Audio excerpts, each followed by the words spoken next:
Imagine moving into a brand new house. Fresh paint, new furniture, a fresh start. Everything is supposed to feel safe, clean, and full of possibility. But what if your new beginning is someone else's ending? What if something sinister is already waiting behind those bright white walls? These aren't just creaky pipes or weird floor plans. These are true stories from people who moved into new homes and discovered horror waiting for them. Hi guys, welcome back to the channel. In today's chilling episode, we'll explore 3 terrifying true horror stories that all begin with a new house, where people expected peace, but instead found dread. Let's jump into it. Story 1. The Room That Wasn't There by Holloway. My name is Holloway, and I've always been the kind of person who needed control. I like things orderly, clean, predictable, especially after growing up in a messy household where things were constantly shifting, loud and uncomfortable. So when I finally saved enough money to buy my first house at 28, I wasn't looking for something quirky or full of character. I wanted new, simple, fresh. That's why I jumped at the opportunity to purchase a just-built 2-bedroom, 1-bath home in a new development on the edge of a quiet town in Oregon. Everything about it was clean and straight-lined. The gray siding, the brand-new kitchen appliances, even the untouched yard. It wasn't fancy or huge, but it was mine, and I felt proud of it in a way I hadn't expected. The first couple of weeks after I moved in were peaceful. I spent my evenings assembling furniture, hanging art, planting shrubs along the fence. I even bought a grill and imagined having a few co-workers over when the weather got warmer. Everything felt solid, still, like my life had finally slowed down in a good way. But things started to shift in small, strange ways not long after I settled in. The first thing was the sound. It was maybe 2 weeks after move-in day, around 2 a.m., and I was just starting to drift off when I heard what I can only describe as distinct, heavy footsteps above me. I remember lying there in bed, frozen, staring at the ceiling, trying to convince myself it was my imagination, or maybe a creak from the wind hitting the roof. But the sound continued, steady, deliberate thumps that moved back and forth directly over my bedroom. There was no second floor, just an attic, accessible by one of those fold-down ladders in the hallway ceiling. The next morning, I told myself it had to be a raccoon or a squirrel that got in. So I pulled down the attic ladder, grabbed a flashlight, and climbed up. The air was dusty and still. There wasn't much up there, just insulation, a few boards laid across the beams for storage, and a faint chemical scent from the paint and drywall. No signs of animals, no droppings, no disturbed insulation. Nothing. But the uneasiness didn't leave me. A few nights later, the sound came back, this time louder, again at 2 a.m., again directly above my room. And this time, it was followed by a thud, like something heavy had been dropped. I jumped out of bed and went straight to the attic, but like before, it was empty. Not even a spider crawling along the beams. That's when I started losing sleep. It wasn't just the noise. There was a change in the house. The air at night felt heavier, thicker, like I was being watched. At first I ignored it, told myself I was tired, adjusting, imagining things.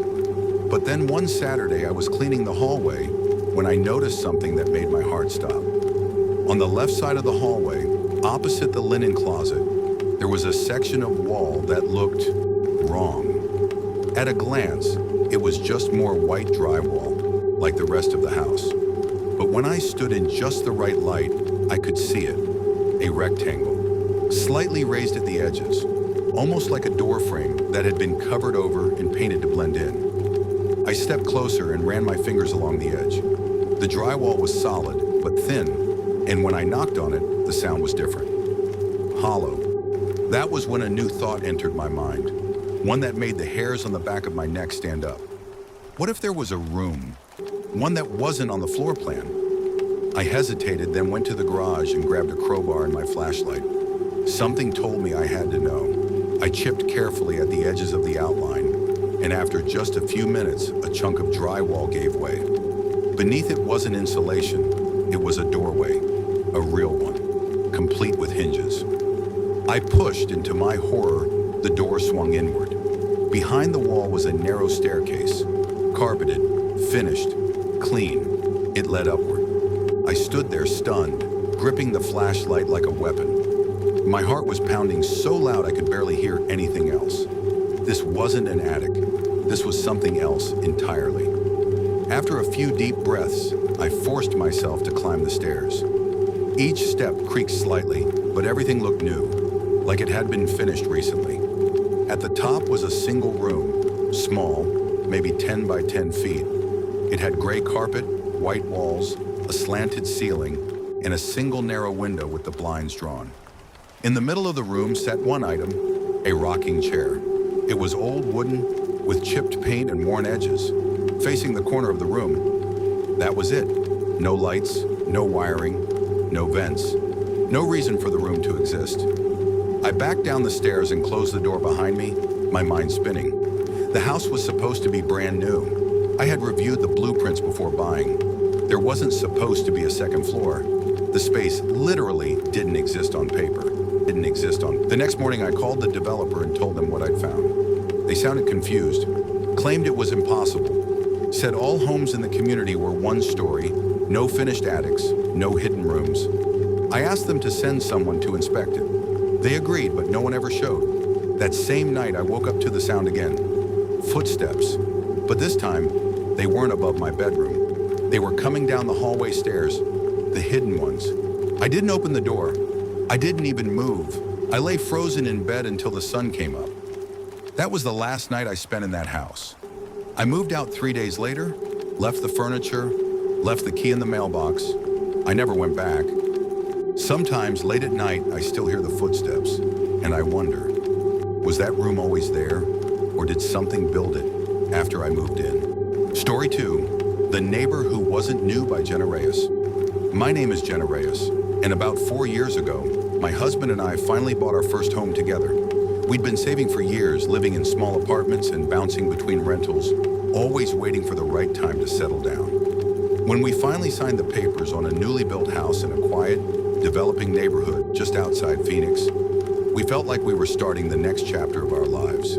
Marriage, home ownership, eventually kids. Everything about the place felt perfect.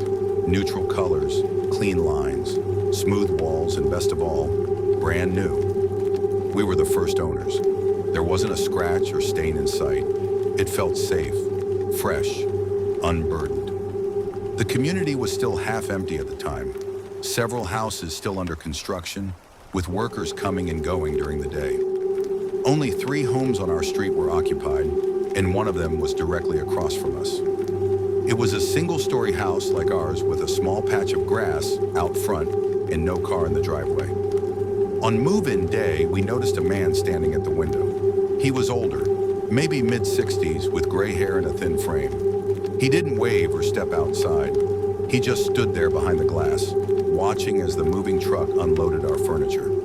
I remember locking eyes with him for a split second. He had this blank expression, neither welcoming nor unfriendly, just unreadable. That night, as we unpacked in the living room, my husband brought him up. "That guy across the street gives me weird vibes," he said. "He hasn't moved from the window in hours." I looked out the front window. Sure enough, the man was still there. Same spot, same posture, just watching. I tried to shake it off. "Maybe he's lonely," I said, "or just curious. This is probably the first activity he's seen in weeks." But deep down, it unsettled me. Over the next few days, we saw him occasionally, usually in the evenings, always at the window. He never came outside, never brought out trash cans, never got mail, just stared from that one window. I never saw a light on in his house at night. Not even a porch light. The place seemed still, too still. Then one afternoon, I was watering our front plants when I saw him standing in his yard. It was the first time I'd seen him outside. He was motionless, standing in the center of his lawn, staring directly at me. No expression, no movement. It wasn't casual eye contact. It was locked on me. I gave a polite little wave. He didn't respond, just turned and walked back into his house.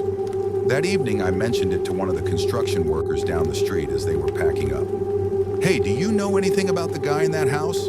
I pointed toward it. The worker looked confused. "That house? Yeah. Nobody lives there yet.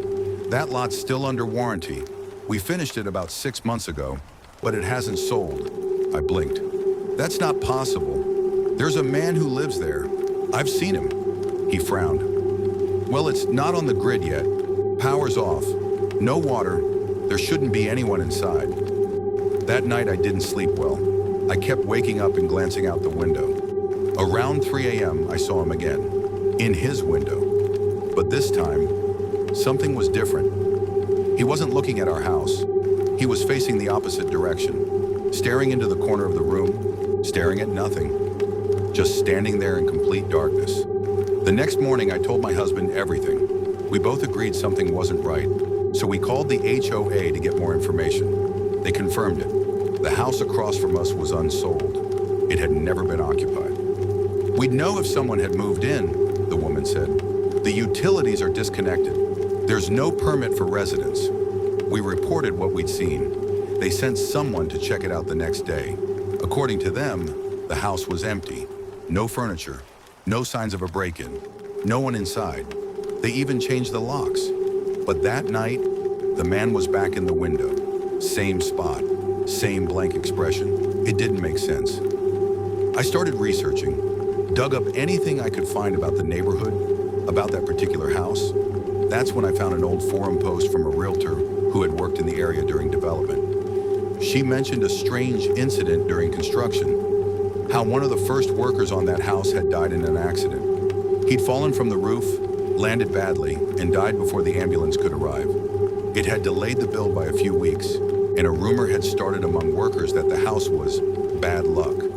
I tried not to fall down the rabbit hole, but the more I read, the worse I felt, because the description of the man who died, mid-60s, gray hair, thin frame. The next time I saw him, I didn't wave.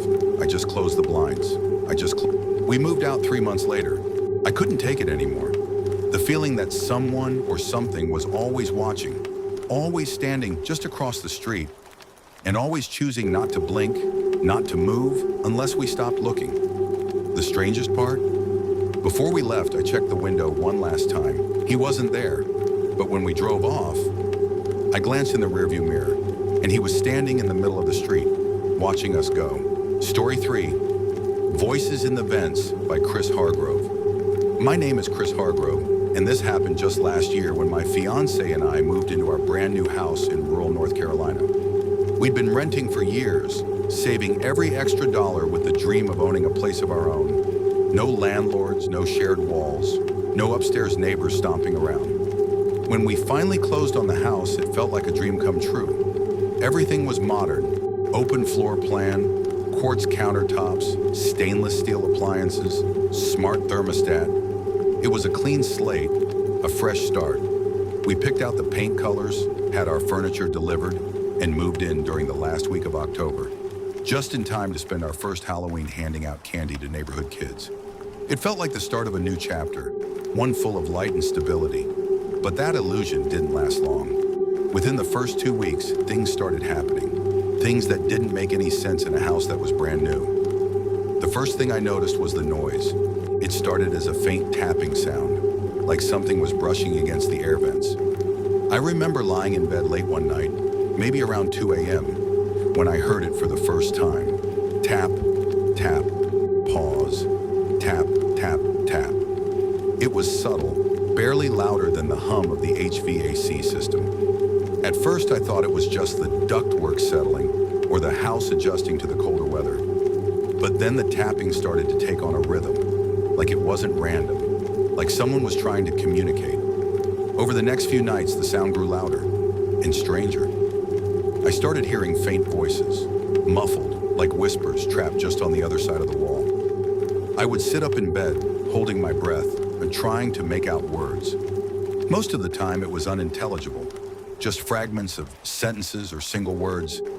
Help, down here, can't breathe. I told myself I was dreaming, that maybe it was the white noise from the vents playing tricks on my half-asleep brain. But when my fiancée, Amanda, asked me if I had been hearing those weird whispers, I knew it wasn't just me. We started paying closer attention, recording audio at night, leaving our phones near the vent in the hallway while we slept. Sometimes we'd pick up nothing. Other times, we get brief, chilling bursts of sound, barely audible voices that seem to rise up from the ductwork like ghosts trying to claw their way through the vents. It got to the point where we started sleeping with the TV on just to drown it out. One night, I decided to get serious. I pulled out the ladder and opened the intake vent in the hallway to look inside. I expected to find a loose panel, maybe some trapped insulation causing the noise, but what I found made my blood run cold. There were deep scratch marks, long, uneven grooves along the inside of the duct, not from rodents, not from tools. These were desperate, erratic scratches, as if someone or something had been clawing from the inside, trying to get out. I showed Amanda. She stared at the marks in the stunned silence. "Chris," she whispered, "what if someone was trapped in there?" That same night, we decided to call the builder. He came by the next day, looked in the vent, and gave us a very corporate, very rehearsed explanation. Sometimes during construction, workers use crawl spaces and access panels in the ductwork to run wiring or inspect structural integrity, he said. It's probably just leftover tool damage. But here's the thing. Our house wasn't built over weeks or months. It was prefab, constructed off-site and assembled in days, and there was no reason anyone would have been inside the vents. Later that week, Amanda started having nightmares. She'd wake up gasping, saying she saw a face looking at her through the vent in our bedroom. I started to feel watched in the bathroom, in the hallway, especially when I was alone. The kind of feeling where the hairs on your arms rise, and you know without a doubt that something is near, even if you can't see it. Then came the night we almost left for good. We were watching a movie on the couch around midnight. The house was quiet, dimly lit. The HVAC kicked on with a low rumble, and then it stopped. Just cut out entirely. The lights flickered, and from the vent behind the couch came a voice, clear, raspy, unmistakable. "Why did you open it?" We both froze. Amanda started crying. I jumped up and shut off the thermostat, thinking maybe the system had glitched. Maybe a power surge had triggered some bizarre malfunction, but there was nothing wrong with the thermostat. No outage, no power issues, just silence, and the lingering echo of that voice. The next morning, we packed a bag and went to stay with Amanda's sister. We didn't even talk about it. We just left. 2 days later, I went back to the house during the day, broad daylight, to grab a few things. While I was there, I checked the vent one more time. There were more scratches, fresh ones. And next to them, written in dust, was a single word: listen. We moved out 2 weeks later, put the house up for sale. Lost money, sure, but we didn't care. We didn't want to find out what happened if we stayed long enough to listen to whatever was in those walls. I don't have a rational explanation. Maybe someone died during construction. Maybe something older was buried under the land and got trapped inside the house's bones. Maybe we were just the first people to hear it. All I know is this: brand new homes don't always mean fresh starts. Sometimes you're not the first ones to occupy the space. Sometimes someone or something is already there, waiting, whispering, watching through the vents. Thanks for watching. If you like this video, please like, share, and subscribe to our channel for more creepy stories. Which of these true stories gave you a chilling experience? Let us know. Until next time, stay curious, stay safe, and remember, sometimes the scariest stories are the ones that are real.